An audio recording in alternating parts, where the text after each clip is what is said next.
pengesahan UU Cipta Kerja atau Omnibus Law ini menyisakan satu cerita lucu. Puan Maharani yang tidak aktif di Twitter itu tiba-tiba jadi trending. Ini kan percuma gitu. Udah tahu Puan gak main Twitter, malah ditrendingkan. Ini kan sama kayak pengguna Facebook yang ngomongin tetangganya. Padahal tetangganya tidak punya akun Facebook. Ya gak terlalu ngaruh. Saya baca ada banyak komentar-komentar yang menanyakan kenapa Puan matiin mic. Ada juga yang nyinyir katanya kalau Demokrat saja tidak didengar, apalagi rakyat biasa. Maka jangan heran kalau ada demo dan rusuh, karena suara mereka tidak didengar. Mungkin perlu dipahami bersama bahwa dalam sidang itu ada pimpinannya, yang mengatur jalannya sidang, yang memberi kesempatan bicara kepada setiap anggota sidang secara adil dan merata. Dalam sidang di DPR beberapa waktu lalu, sudah jelas melibatkan semua fraksi. Ada perwakilan pemerintah. Gak cuma Demokrat, semua ada gilirannya, semua diatur oleh pimpinan sidang. Demokrat sudah diberi kesempatan bicara sama seperti partai yang lainnya. Masalahnya, perwakilan Demokrat terus berbicara meski bukan waktunya, dan terus berbicara meski sudah ditegur atau diperingatkan oleh pimpinan sidang. Dengan kata lain, Demokrat tidak paham tata krama dan etika sidang, tidak menghargai pimpinan sidang dan fraksi-fraksi yang ada di DPR. Kalau Demokrat mau nyerocos bicara sendiri, protes terus di dalam forum sendiri, silahkan saja. Tapi di DPR itu isinya gak hanya Demokrat, ada banyak. Karena Demokrat terus protes dan setelah diberi kesempatan PIN malah berputar-putar tidak langsung pada inti masalah.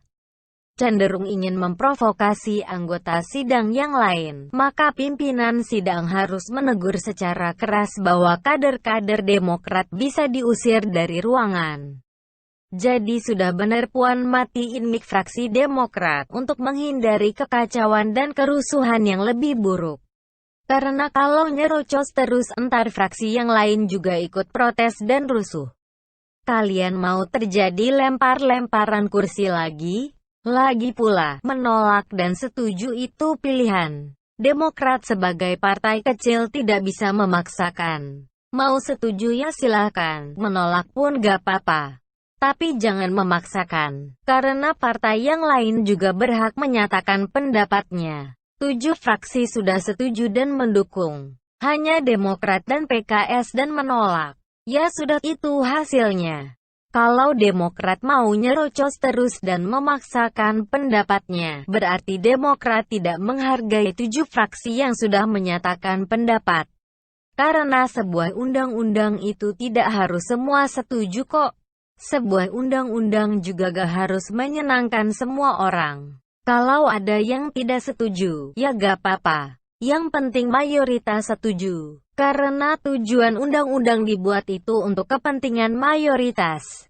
Kalau ada pihak-pihak yang dirugikan, misal gak bisa jadi calo perizinan lagi, gak bisa tarik bayaran sertifikat halal lagi, gak bisa menjaminkan tanah negara ke bank, ya biarin aja.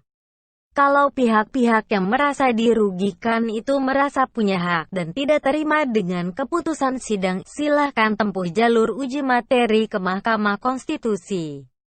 Ini baru jalan pemberani dan benar-benar berjuang untuk kebenaran dan nasib masyarakat.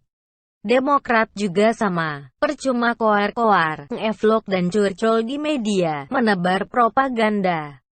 Toh itu semua tak akan mengubah isi dari pasal yang sudah disahkan. Kecuali memang tujuannya hanya untuk menebar propaganda, cari sensasi, provokasi, dan mendulang simpati untuk menaikkan suara Demokrat. Ya silahkan saja, tapi mungkin juga perlu diingat bahwa cerita terzolimi itu sudah terjadi kemarin. Usang, di tahun 2004 mungkin masih laku. Tapi ini 2020. Bagaimanapun saya hanya mengingatkan dan menyampaikan pendapat.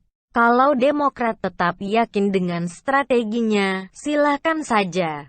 Karena pada akhirnya masyarakat akan selalu menemukan sisi logis dari setiap intrik politik yang ada.